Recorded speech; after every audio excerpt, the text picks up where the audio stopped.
The champagne flute slipped from my fingers, shattering on the hardwood floor. I barely noticed the splash of bubbly on my new dress as I stared at Brad, my husband of 1 month, in disbelief. "What did you just say?" I managed to choke out, praying I'd misheard him. Brad's blue eyes, once so captivating, now seemed cold and distant. He ran a hand through his perfectly styled hair and repeated the words that had just shattered my world. "I'm in love with someone else. Aubrey, I want a divorce." The elegant anniversary dinner I'd spent hours preparing lay forgotten on the table behind us. Candles flickered, casting dancing shadows across the walls of our penthouse apartment. It should have been romantic. Instead, it felt like a cruel joke. "Who is she?" I demanded, my voice trembling. Brad hesitated, then squared his shoulders. "Isabel Hartley." The name hit me like a physical blow.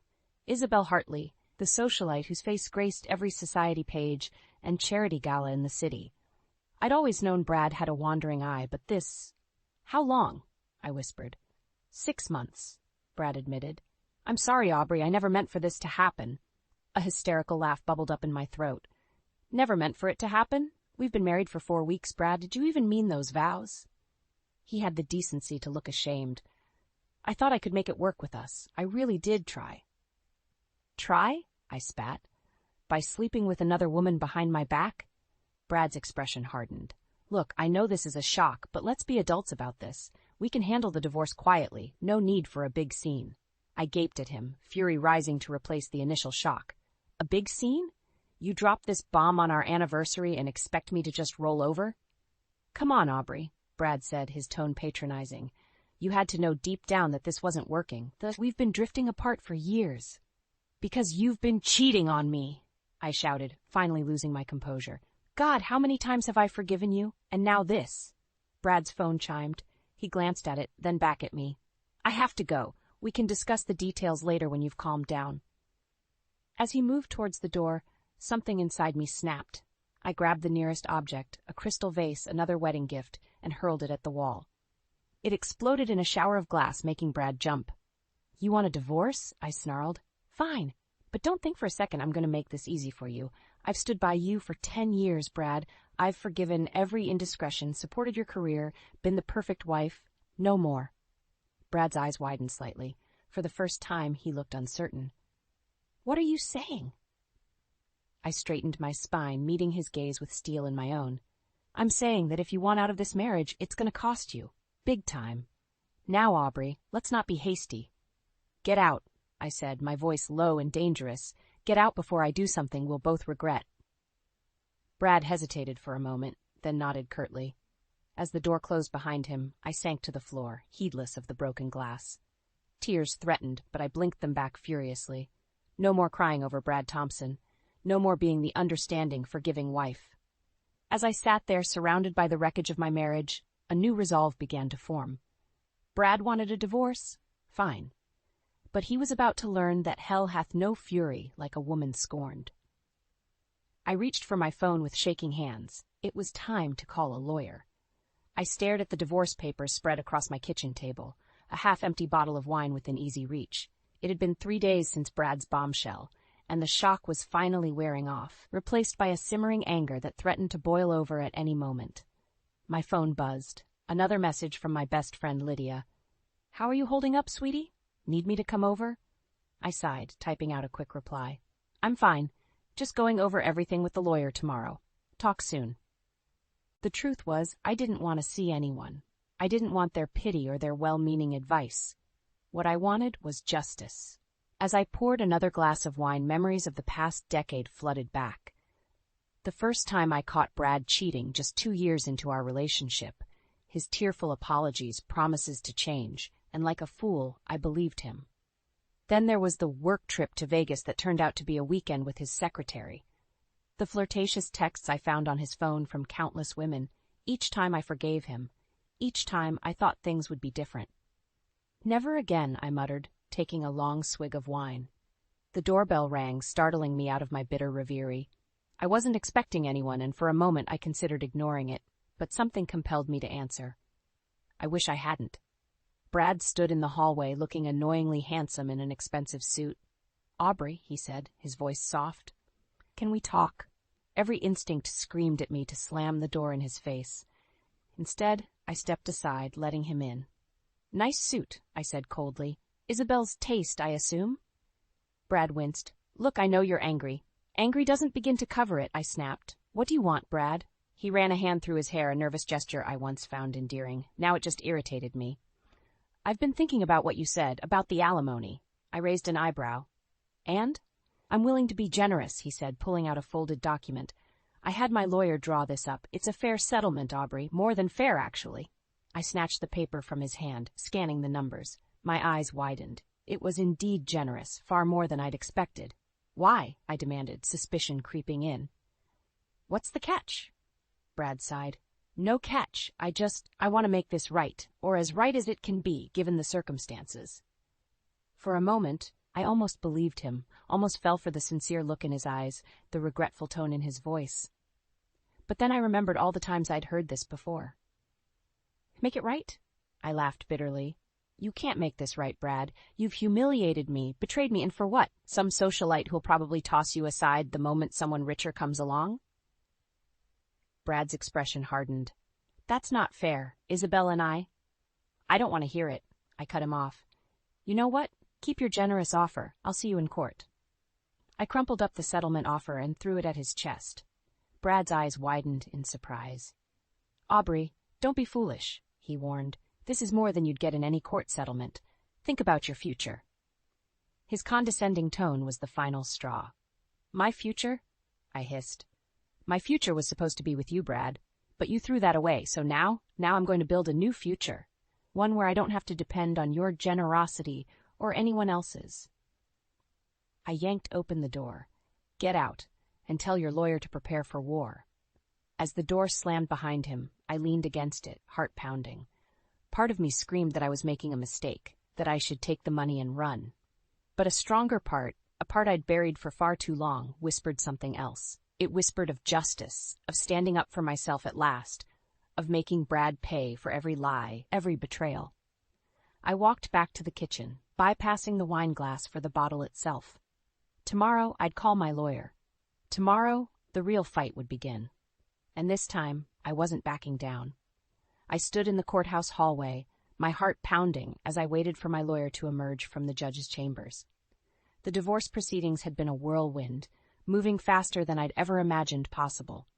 Brad's eagerness to settle had initially made me suspicious, but now I was beginning to understand why. The door opened and my lawyer Sarah strode out with a satisfied smile. "It's done, Aubrey. The judge approved the settlement." I blinked, stunned. "Just like that? What about the fight I was preparing for?" Sarah shrugged. "Sometimes we get lucky. Brad's lawyer pushed for a quick resolution, and the terms are more than fair. You're getting a very generous alimony package." As if summoned by his name, Brad appeared at the end of the hallway, Isabel clinging to his arm like an expensive accessory. My stomach churned at the sight of them together.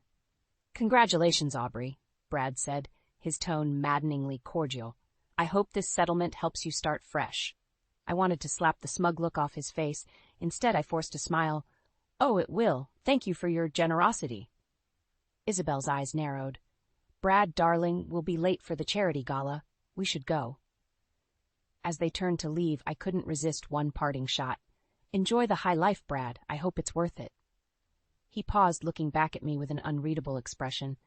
For a moment, I thought I saw a flicker of regret in his eyes. But then Isabel tugged on his arm, and they were gone. I let out a shaky breath. "It's really over, isn't it?" Sarah squeezed my shoulder. "It is. And you came out on top, Aubrey. The alimony alone will set you up comfortably for years." But as we left the courthouse, a nagging doubt gnawed at me. Why had Brad given in so easily? What was he hiding? Weeks passed, and I tried to settle into my new life as a single woman. The alimony checks arrived like clockwork, each one a reminder of the life I'd left behind.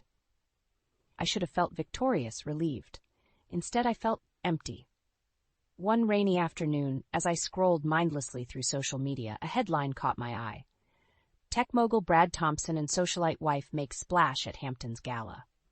The photo showed Brad and Isabel dressed to the nines, champagne flutes in hand. They looked sickeningly happy, surrounded by the glitterati of New York's elite. Anger bubbled up inside me. While I sat alone in my apartment, Brad was living it up with his new wife, spending the money he'd built his company with during our marriage. I was about to close the app when another headline made me freeze. Thompson Tech stock soars after surprise merger announcement. My hands shaking, I clicked the link. Brad's company, the one he'd started with seed money from my family, had just merged with a major Silicon Valley firm. The deal was worth billions. Suddenly, Brad's eagerness to settle, his generous alimony, it all made sense. He'd known this merger was coming. He'd rushed the divorce through before the news broke, before the true value of his assets could be calculated. I'd been played. The phone slipped from my hand, clattering to the floor. I felt sick, betrayed all over again. Not just by Brad, but by the system that was supposed to protect me, to ensure a fair division of our marital assets. As I sat there surrounded by the trappings of my old life, a cold determination settled over me. Brad thought he'd won, that he'd outsmarted me one last time. But he'd underestimated me, again. I picked up my phone, my fingers flying over the keys as I composed an email to Sarah. It was time to reopen the case. Time to show Brad and the world that Aubrey Thompson wasn't going down without a fight. This wasn't just about money anymore. It was about justice. And I was going to get mine, no matter what it took. I stared at the blinking cursor on my laptop screen, willing the words to come. The website for my fledgling interior design business sat half-finished, a digital representation of my stalled life.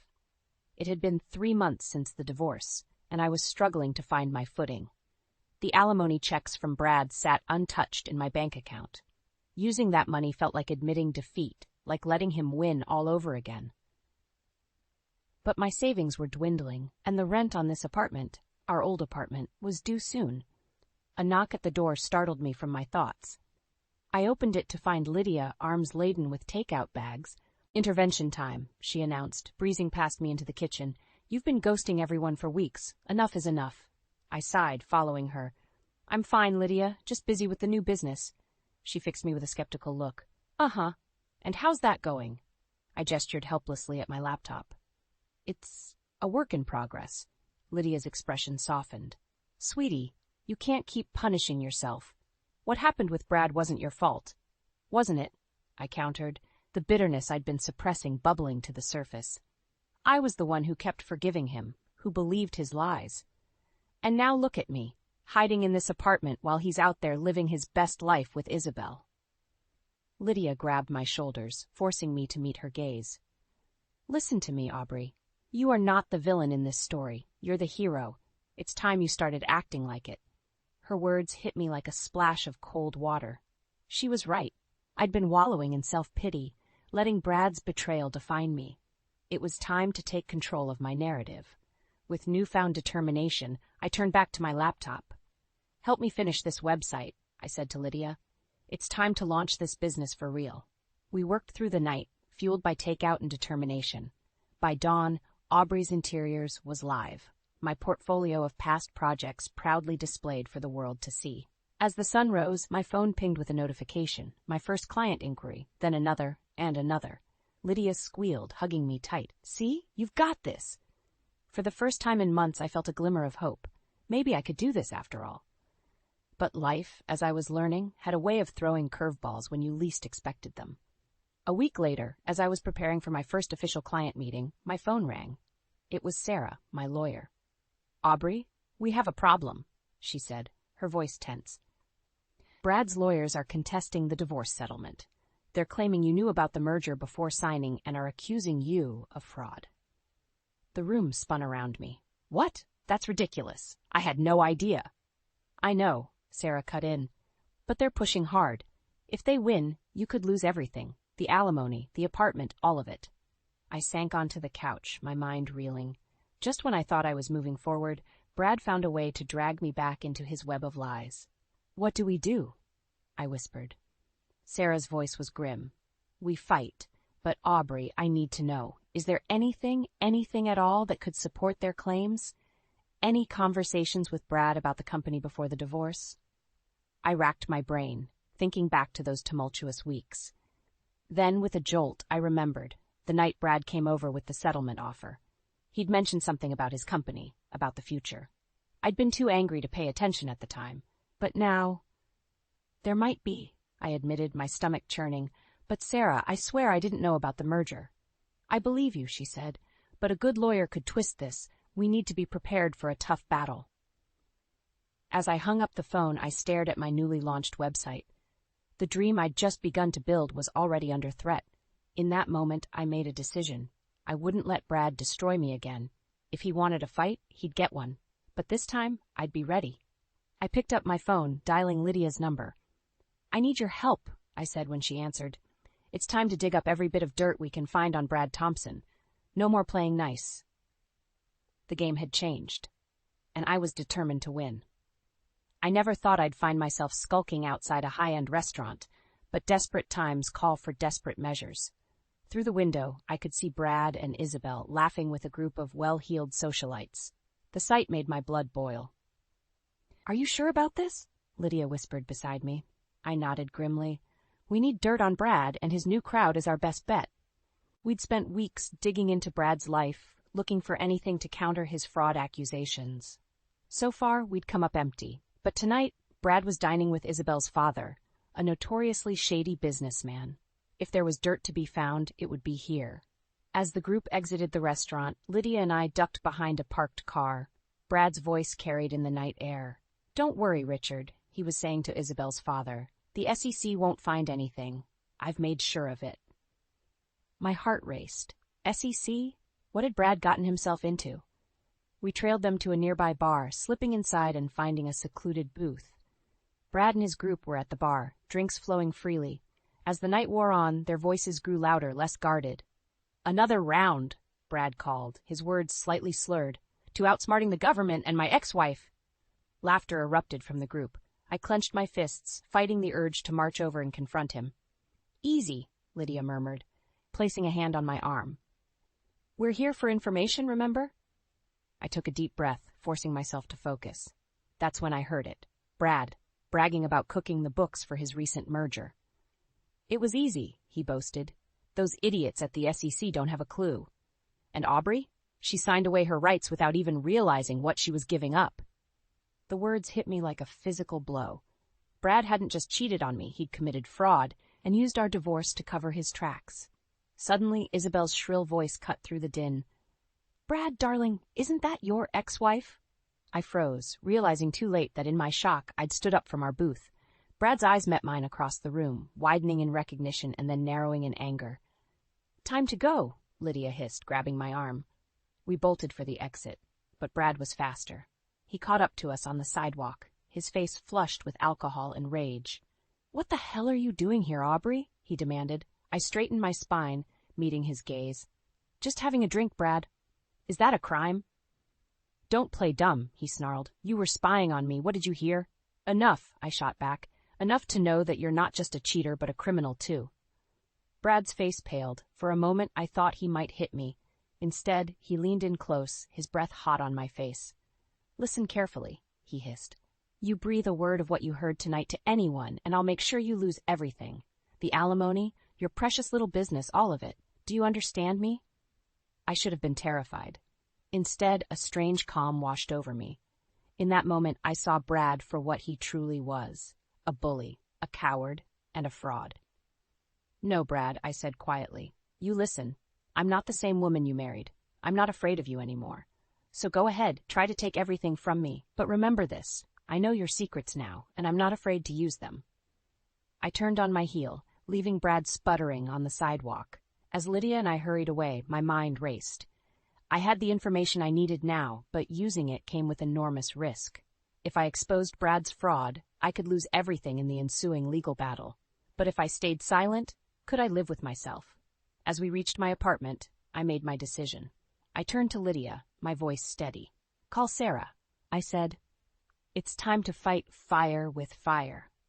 The battle lines were drawn, and this time I was ready for war. I stared at the television in disbelief, my coffee slipping from my fingers and shattering on the floor. Brad's face filled the screen, his usual confident smirk replaced by a look of panic.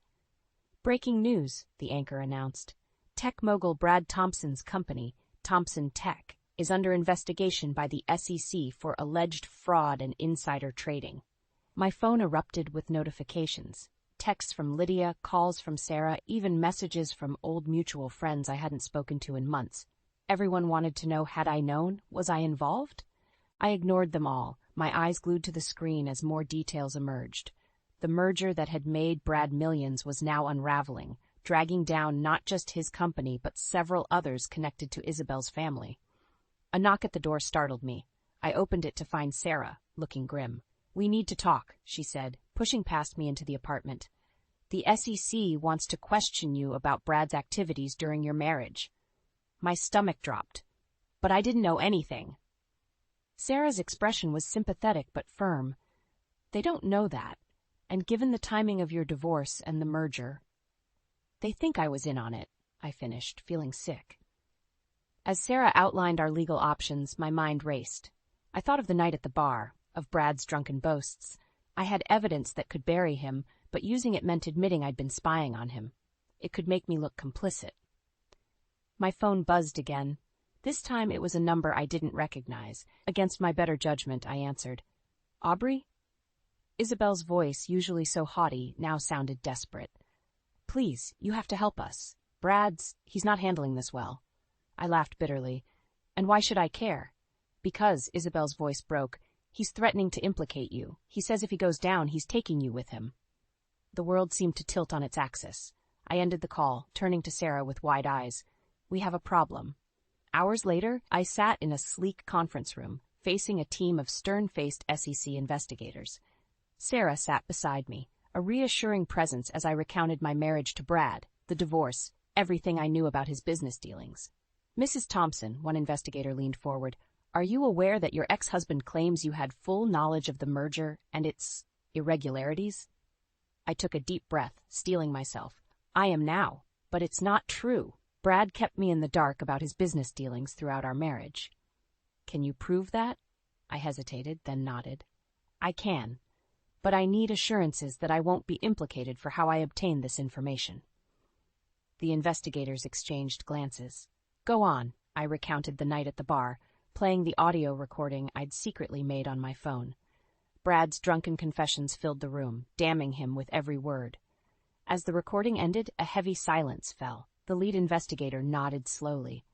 "This changes things. Mrs. Thompson, we'll need you to come in for a formal statement." I left the SEC offices feeling drained but oddly liberated. I'd taken a risk, but for the first time in years, I felt like I was taking control of my own story. My phone buzzed, a text from an unknown number. "You'll regret this." I should have been scared. Instead, I felt a surge of determination. Brad had underestimated me for the last time.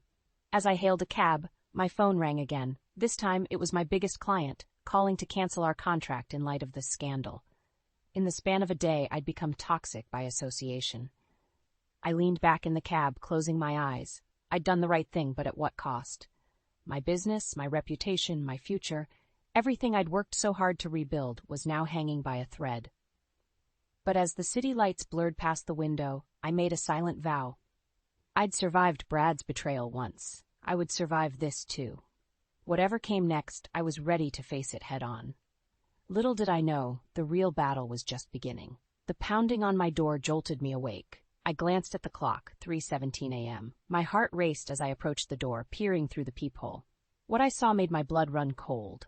Brad stood there, disheveled and wild-eyed, a far cry from the polished executive I'd once known. I hesitated, my hand on the doorknob. "Aubrey, please," his voice cracked. "I know you're in there. I need your help."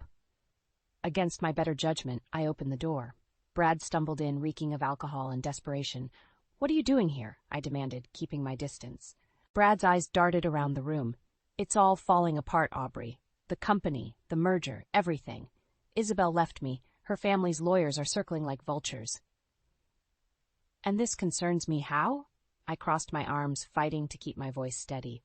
He ran a shaking hand through his hair. "I'm sorry for everything. I was a fool, Aubrey. I threw away the best thing in my life for what? A life that was all smoke and mirrors." I'd imagined this moment so many times, Brad broken, apologizing, but now that it was happening, I felt nothing but a cold, hard anger. "You're only sorry because you got caught," I said flatly. "If your schemes had worked out, you'd still be living it up with Isabel, wouldn't you?" Brad's face crumpled. "No, that's not true." I've realized. Save it, I cut him off. What do you want, Brad? Why are you really here? He took a deep breath. I need your help. The SEC, they're building a case against me. But if you testify that you knew about the merger, that you were involved... I couldn't believe what I was hearing. You want me to perjure myself, to go down with you? Please, Aubrey, he begged, reaching for my hand. I jerked away. We were a team once. We could be again. I still love you. For a moment I saw a flicker of the man I'd once loved, the man I'd forgiven time and time again. But then I remembered the nights I'd cried myself to sleep, the humiliation of discovering his affairs, the way he'd discarded me for a younger model. No, I said, my voice steel. We're not a team, Brad. We haven't been for a long time. And you don't love me. You love what I represent. A way out of the mess you've made. Brad's face hardened. You owe me, Aubrey, that alimony you've been living on. My money built your precious little business. I laughed bitterly. Your money? You mean the money you defrauded from investors? The money you used to buy your way into Isabel's world? Be careful, Brad growled, taking a step towards me. You don't want to make an enemy of me. Fear flashed through me, but I stood my ground. No, Brad, you don't want to make an enemy of me. I have the recording, remember? One call to the SEC and... Brad lunged at me, his eyes wild. I stumbled backwards, knocking over a lamp. The crash seemed to snap him out of it. He stared at his hands in horror. Oh God, Aubrey, I'm sorry. I didn't mean. Get out, I said, my voice shaking. Get out now, or I'm calling the police. Brad's shoulders slumped in defeat. As he shuffled towards the door, he turned back one last time. I really am sorry, Aubrey, for everything. The door closed behind him, and I sank to the floor, trembling. I'd stood my ground, but at what cost? Brad was desperate, unpredictable. What if he made good on his threats? My phone buzzed, a text from Sarah. SEC wants to meet tomorrow. Urgent. I closed my eyes, exhaustion washing over me. In a few hours, I'd have to face the investigators again. I'd have to decide once and for all, protect myself or tell the whole truth and risk everything. As dawn broke over the city, I made my choice. Whatever came next, I was done living in Brad's shadow. It was time to write my own story, no matter the consequences. I stood in the courtroom, my heart pounding as the judge prepared to deliver the verdict. Months had passed since that night Brad showed up at my door, desperate and unhinged. In that time, my world had been turned upside down. The SEC investigation had been brutal. Every aspect of my life with Brad had been scrutinized, every financial decision questioned. I'd lost clients, friends, and more than a few nights' sleep. But I'd stood my ground, telling the truth even when it hurt. Now, as I waited for the judge's decision, I caught Brad's eye across the courtroom. He looked haggard, a shell of the man who'd once commanded boardrooms. For a moment, I felt a flicker of pity. Then I remembered all the pain he'd caused, and my resolve hardened.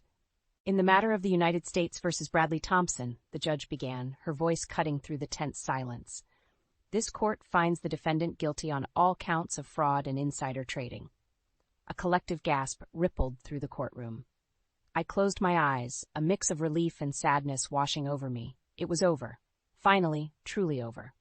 As the judge detailed Brad's sentence, years in prison, millions in fines, I felt a weight lift from my shoulders. I'd told the truth, consequences be damned, and justice had prevailed. Outside the courthouse, reporters swarmed, shouting questions. I pushed through them, ignoring the cameras and microphones thrust in my face. Lydia was waiting by the curb, a supportive smile on her face. You did it, Aubrey, she said, pulling me into a hug. It's over. But it wasn't over. Not really. As we drove away from the courthouse, I knew the hardest part was just beginning. I had to rebuild. My life, my business, my trust in myself. Months passed. Slowly, painstakingly, I pieced my world back together. My interior design business, nearly destroyed by the scandal, began to recover. Clients who'd abandoned me started to return, drawn by my newfound reputation for integrity. One day, as I was finishing up a consultation with a new client, I noticed a man lingering by my office door. He was handsome, with kind eyes and a warm smile. Can I help you? I asked, curious. He stepped forward, extending his hand. I'm David. I hope this isn't too forward, but I've been following your story in the news. What you did, standing up to your ex-husband like that, it was incredibly brave. I felt a blush creep up my cheeks. Thank you. It wasn't easy, but it was the right thing to do. David's smile widened. "I was wondering if you might like to grab coffee sometime? To talk about interior design, of course," he added with a wink. For a moment, I hesitated. The wounds from Brad's betrayal were still fresh. But as I looked into David's eyes, I saw something I hadn't seen in a long time: genuine admiration and respect. "I'd like that," I said, surprising myself with my boldness. As David and I walked out of my office chatting easily, I caught a glimpse of my reflection in the window. The woman staring back at me wasn't the same one who'd stood shell-shocked in her kitchen all those months ago, listening to her husband confess his affair. This woman was stronger, wiser, and unafraid to stand up for herself. She'd faced her worst fears and come out the other side, battered but unbroken. I thought of Brad, sitting in his prison cell, stripped of the wealth and status he'd valued above all else. I no longer felt anger or bitterness towards him. Instead, I felt something unexpected: gratitude.